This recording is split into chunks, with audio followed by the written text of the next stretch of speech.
Hey everyone, it's Amia Khan here with a Fox 10 News Now update. I'm going to take you live where Diane Douglas is about to give her annual State of Education address. The superintendent will be speaking shortly, so let me just pull that up for you guys right now.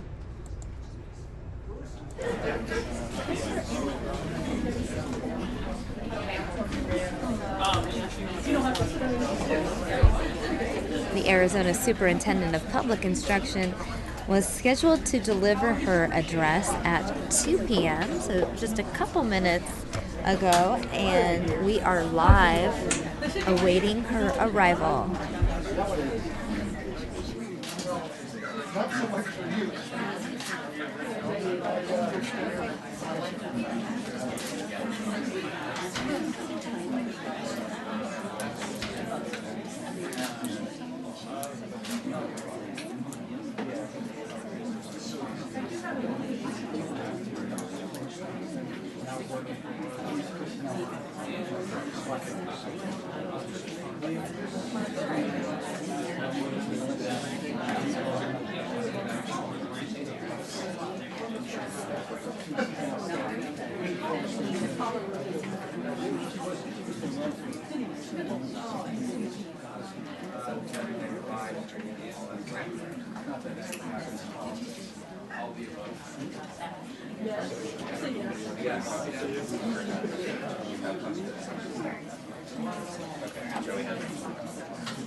There should be a public one. Alright, Howard, down from. Yeah.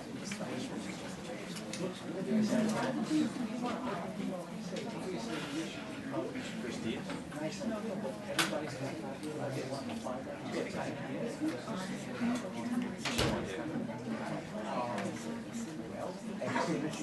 I'm going to do a story.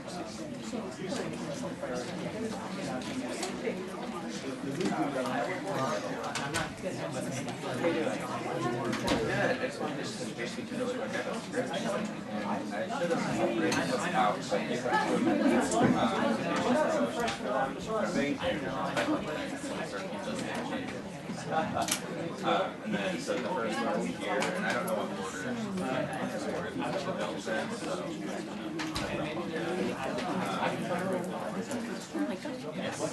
No, we're not. Sorry.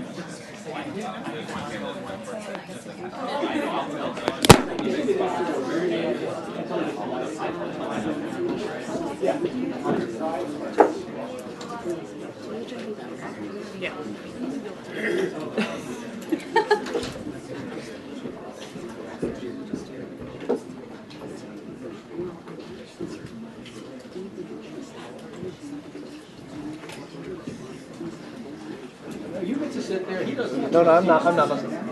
I don't know, whatever you want.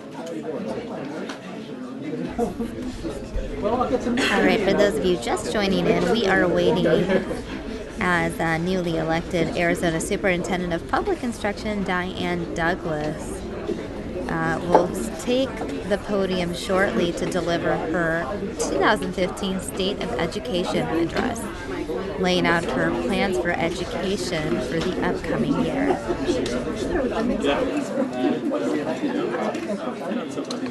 No, although I see that they put you on the left case.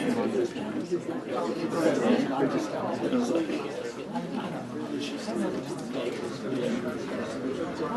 nothing could go wrong. Nothing could ever go wrong.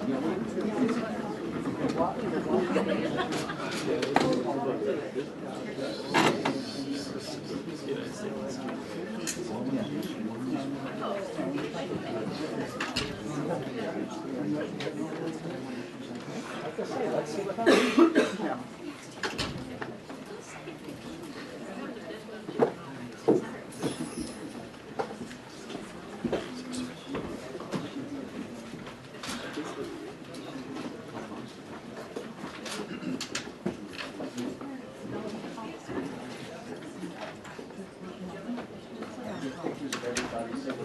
something outrageous on the floor, we've got art. Yeah. That's why we have lots of shots of Bob floor. You want me to pose? No, no, I was telling some of the freshmen, I said, we gotta get pictures so when you see something outrageous on the floor, we have art. Yeah. And I said, then we had, you know, exhibit number 1. You wouldn't believe the size of the file in Bob. We have days. Good fellow.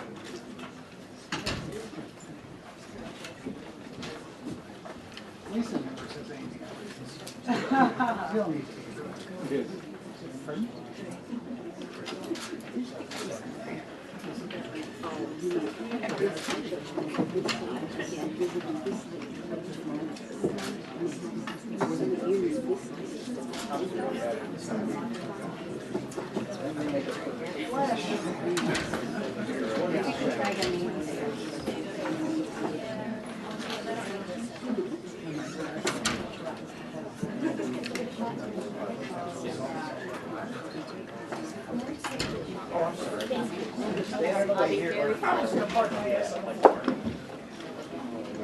Good. No, Howard's just making himself at home. Well, you know, one of the things I've learned over all the years is you just find the space where you can. I'm not above, you know, sitting on the floor. And I won't even tell you about my knee surgery on Monday.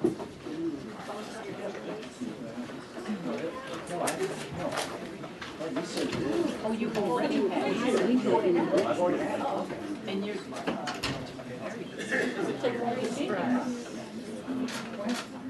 Well, let's see, Monday I got to arrest the governor of made me piss him afterwards.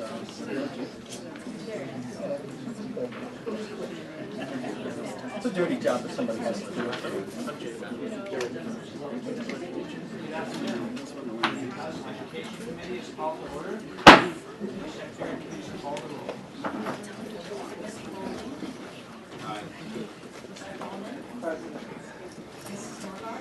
here.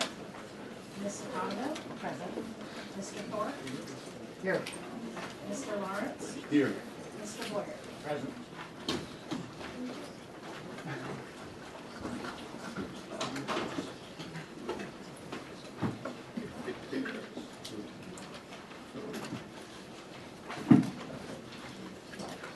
The following are the order and presentation of bills. 2077 will be heard first, 2185, third will be 2080, fourth will be 2174, fifth will be 2180, and 2184, and last will be 2185. We will adopt the committee rules, appoint the committee of reference, and then we will get into our presentations, which will be the State of Education by Superintendent Diane Douglas, the Teacher of the Year, the incoming ASA President, and then a school finance overview with the JLBC, and then we will get into the bills. Mr. Vice Chair, will you move the adoption of the committee rules, please? I move the proposed rules as printed be adopted, Mr. Chairman.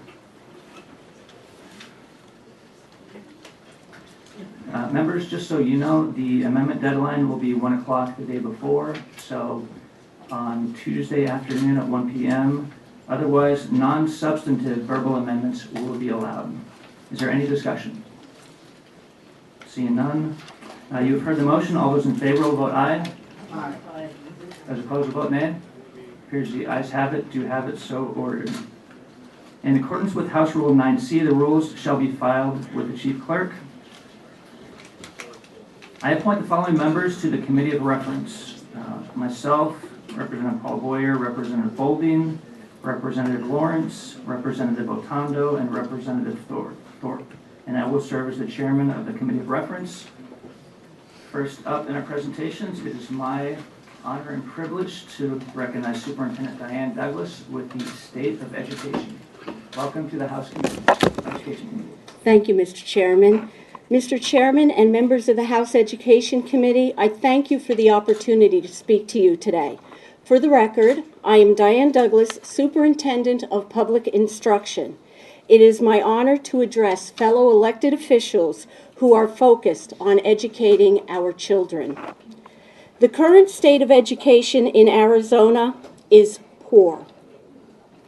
Too many Arizona children are not receiving the education they deserve, one that will prepare them to contribute to our great state and our nation as active citizens and allow them to pursue their dreams and their ambitions. Education Week recently released its annual Quality Counts report, which rates all 50 states on overall student achievement, students' chances for success, and school finance policy. Arizona received a D+. It was ranked 47th overall. This is hardly news to Arizona parents, the education and business communities. As a former school board member who has spoken with countless parents, visited teachers, and visited innumerable classrooms, it isn't news to me either. Let me give you specific examples of the problems we face here and now. Number one, our Arizona state standards were discarded and replaced with the unproven Common Core standards, which came to Arizona as a de facto federal mandate, only to be renamed Arizona College and Career Ready Standards. The continual disruption of accountability, assessment, school and teacher evaluations has caused uncertainty and stress in the education community and among Arizona parents. This is not the first time Arizona has changed the entire education system to reflect the latest fad, top-down approach, or a cure-all sold as the solution for student achievement. Common Core is just the latest, implemented virtually without public communication, input, or support. The constant roller coaster of dramatic changes that has taken the focus off educating children and placed it on change for the sake of change. Parents, students, and teachers are exhausted, and districts are broke from remaking curriculum and lesson plans every 7 to 10 years. Just as some stability is reached, everything is changed once again. And now we will be subjecting our children to a brand new, unproven, ineptly named AZ merit test. The name is the only thing Arizona about this test. Hastily chosen just 11 short weeks ago, virtually behind closed doors, once again without public discussion or vetting, a test created by a self-identified, self-described behavioral and social research organization, not education experts. Our dedicated staff at ADE has the daunting task of rolling out this new test in the next 10 weeks. And make no mistake, that team and districts all across the state are working diligently to fulfill that mandate. A mere 21 weeks from adoption to implementation. Let me repeat, 21 weeks, less than a half of a year to prepare a test that virtually every single child in Arizona at almost every grade level will have to take. Once again, our precious children are being used as guinea pigs to advance an education agenda. I call on this legislature and our governor to stop the madness and start putting our children first. 2, Arizona's education system is lagging behind in graduation rates. Graduation rates dipped slightly last year with about 75% of students graduating in 4 years and just over 80% of students graduating in 5 years. 60% of high school graduates entering our community college system require remedial instruction. This delays their progress towards a degree. uses up their student loans and savings, and places an undue burden on the taxpayers funding this system. Additionally, of the 50% of high school graduates who directly enter universities, less than 19% graduate from a four-year institution within 6 years. 1/3 of high school graduates enter college but leave without a degree. They bear the costs of an incomplete college education without receiving the benefits of a degree for additional employment opportunities. 3, Arizona currently is unable to attract and retain high-quality teachers for all students. Nearly 1/4 of Arizona's education workforce is eligible to retire within the next 4 years. New teachers are leaving the profession at an alarming rate. In fact, 24% of first-year and 20% of second-year teachers in Arizona quit after the 2013-2014 school year. Arizona's average teacher salary is ranked 42nd in the nation, and salaries are a major obstacle when recruiting outside of Arizona. Without experienced, highly effective teachers in each Arizona classroom, our students will struggle to succeed. Number 4, our business community complains that Arizona graduates are not ready for the jobs of today, much less the jobs of tomorrow. Every Arizona job should have an Arizona graduate waiting and qualified to fill that position. However, merely training students for a job is insufficient. We must provide them the civics education necessary to become successful citizens of our great state and our great nation. As Superintendent of Public Instruction, I will take an honest, realistic approach to addressing these issues. Let me be clear. Responsibility for the issues we are facing cannot be laid at the feet of any one person, board, or organization. We were not placed in our current situation by uncaring policymakers or educators. I fully realize that previous expenditures and tight budgets that have been placed on all that are involved in this process. Our current fiscal environment does not make our job of putting education on a path to improvement any easier. However, it is our duty to our children to put them ahead of ideology or trendy educational theory. Today, we will start on a collaborative path so others will look to Arizona as an example of education excellence and no longer one of scorn. First, Arizona's children deserve high standards in education. I intend to establish an annual, deliberative, and ongoing process for standards review by a broad spectrum of Arizona classroom teachers, colleges, businesses, and yes, parents too, to ensure continuous improvement. It is long past time that we start asking parents what they expect for their children's education and not tell them what they must accept. Our continual improvement process will allow us the flexibility to make whatever changes are needed without having to ask permission from Washington, D.C., or asking for agreements from some 40 other states. We can make moderate changes in a transparent process each year. This will allow students and teachers to absorb changes without disruption and without major costs to our school districts. Standards in assessment cannot take the place of effective teachers connecting with individual students.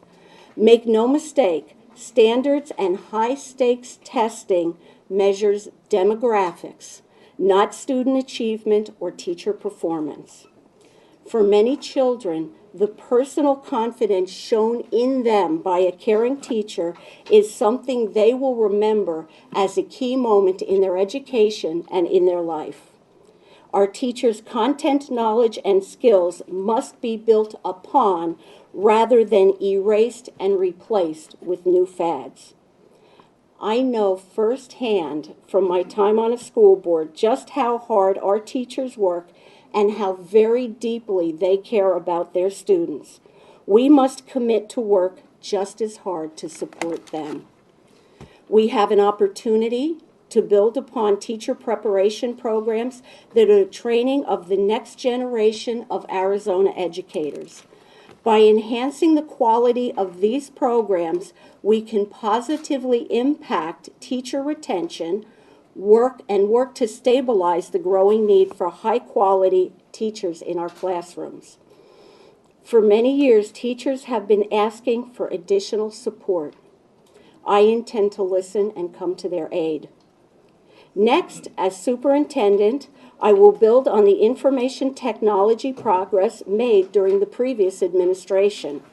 Our first step is to complete the data systems that have been, the work that has begun. But data is not useful unless it can be distributed to classroom teachers as information they can use to improve classroom instruction.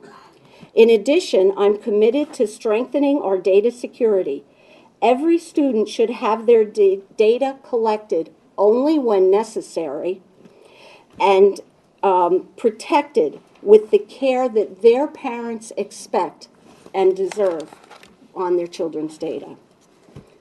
Finally, all children must be taught accurate history, which requires the inclusion of the rich cultural heritage of Latino Americans, African Americans, Native Americans, and every other group of immigrants that have come to Arizona and suffered through challenges and tribulations to make our state the great one that it is. As part of this effort, the department in the past has reached out to all of these communities for advice. Now it is time that we take that input to the next level. All ethnicities will be properly represented in history, language, arts, music, civics, and all the appropriate areas of study. Teaching children by ethnicity is academic segregation, reinforcing in young minds that somehow we are different and separate from each other. These standards changes will allow children statewide to look at each other not by color or ethnicity, but as fellow Americans and fellow Arizonans, respected for their own unique history and culture, which has contributed to our great state. Arizona will be a model and a leader in education. Today, we will put away the failed tactics of the past and start Arizona on a road to excellence. This committee, this legislature, this superintendent, the governor, the dedicated educators, the parents, and the children across the state will look back and realize today was the turning point. By fostering statewide collaboration and building new partnerships, we will create higher academic Arizona standards for Arizona students through public meetings that accept input and provide feedback. Create accurate and inclusive history and civic standards to prepare students for citizenship. Create HIPAA-like protection of personal, private student data while protecting parents' rights. All of this and supporting the great teachers who work tirelessly for our students is the only way that Arizona will move forward. Of all the programs in the entire state, giving our children a world-class education should be the one thing we can all agree upon. The children of Arizona are our future. I know everyone in this room cares about providing our children the best education. My commitment is to work tirelessly with all of you to achieve that goal. I look forward to the challenge. Those of us who went through the gauntlet of primaries and general elections did so for a purpose: to do what is right, to make a difference. Let's impress the voters where it matters most, helping our children succeed by any measure. I take the confidence shown in me by the voters of Arizona very seriously. I will not stop until we have the best education system in the nation, right here in the great state of Arizona. Thank you for this opportunity. I'm deeply honored to work with all of you. May God bless the great state of Arizona. Thank you all.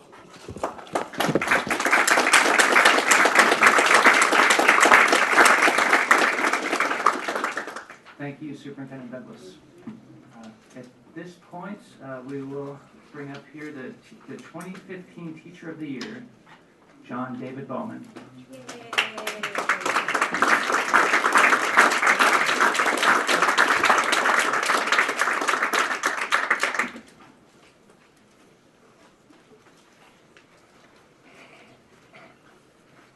Hello, good afternoon. I want to thank you for allowing me to be here and speak with you this afternoon. Just start, I was able to meet a couple of you at the luncheon last week, but just for those who don't know me, my name is John David Bowman. I teach at Westwood High School in Mesa. This is my 8th year as a teacher at the high school level, and then I also teach adjunct over at Arizona State University. I teach AP US History, and I teach an IB course entitled Theory of Knowledge. So what I wanted to talk to you today about is, number one, some of the positive things that are going on in education.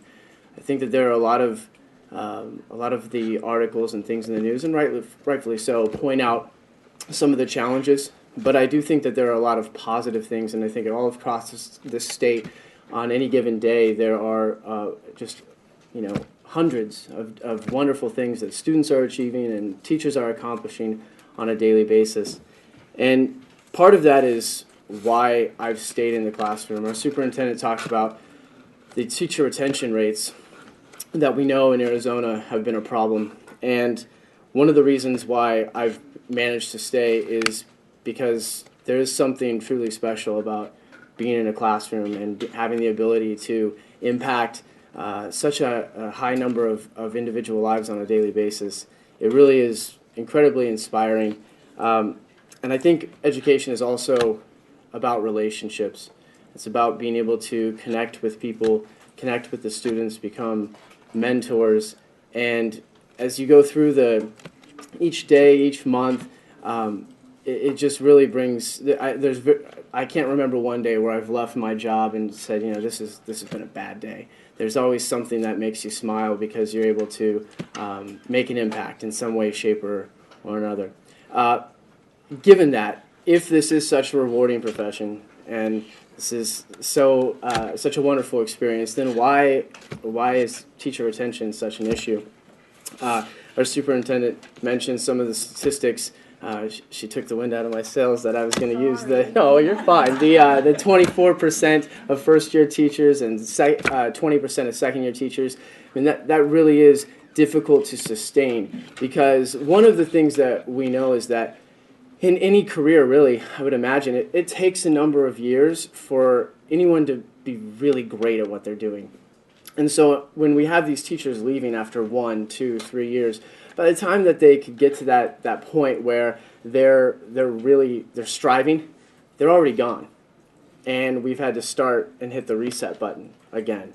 And so I agree with our new superintendent that attracting and retaining new teachers is such a huge goal that should be a goal for this state, because really we want to make sure that we have the best experienced people that are driving this system over again, so that you have this bank of veteran experienced teachers that are there for the new crop as each sort of year turns over. I'll just give you some of my own personal anecdotal evidence. I'm a department chair of social studies at Westwood High School in Mesa. This is my 3rd year doing so, and by the end of this year, by May, I will have hired, we have a department of 19 teachers. At the end of this year, I will have hired somewhere between 9 to 10 of that department in a 3-year span. while the people I've brought in have tremendous energy and passion, and I want to keep them and definitely hold on to them, there has been people who have left, and one of the reasons that they mention is they've left the profession because of economic considerations. And so I want to preface what I'm about to say next with the acknowledgement that I understand our current financial situation of the state, and I understand that constraints on the budget will not necessarily allow this problem to be fixed immediately. However, it is sort of the elephant in the room that I feel I wouldn't be doing justice if I didn't mention while I was up here. I do think that teacher pay is an issue in terms of attracting the best of the best in the state to want to become teachers. And furthermore, I feel like it's also an issue in terms of retaining teachers as they start a family or what have you, as things in their lives happen, and they might have opportunities to make significant gains elsewhere. That is one issue that, while it might not be addressed, obviously this term, maybe not even in the near future, it's just something that I want all of you to consider possibly down the road. If there happen to be a surplus and our budget situation were to change, I do think that that's something that might be worthwhile in terms of discussing. One other thing that I thought of that I wanted to urge all of you to think about that doesn't cost money is teacher recognition. So I really feel that a little bit of recognition can go quite a long ways. And because of some of the challenges that I've previously discussed, in some places, teacher morale can dwindle from time to time. And I would encourage all of you to get out to schools in your district, and I'm sure you've already done this, but to continue and maybe even do it more so, to not just visit schools, but recognize teachers, talk about teachers and programs and students that are doing great things, because I really think that at the end of the day, if you're not getting a raise, but someone's acknowledging you and thanking you for the great job that you're doing, that can be the difference between a teacher staying in the profession and leaving. There are plenty of studies that show how positive reinforcement and recognition really make quite a considerable difference in terms of job efficiency. So it would be something just to think about as we go forward, having teachers getting out there and thanking them, recognizing them for all the great things that they're doing.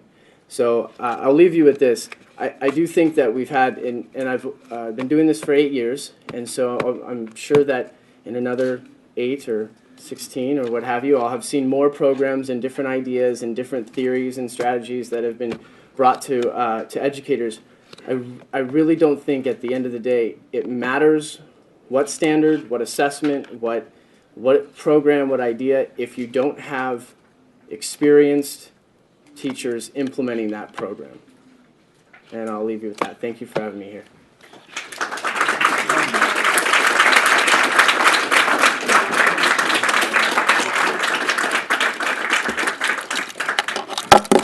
Thank you, Mr. Bowman. We're lucky to have you, and hopefully we can duplicate you throughout the state. Next, I'd like to introduce incoming ASA President of the Superintendent's Division, Mark.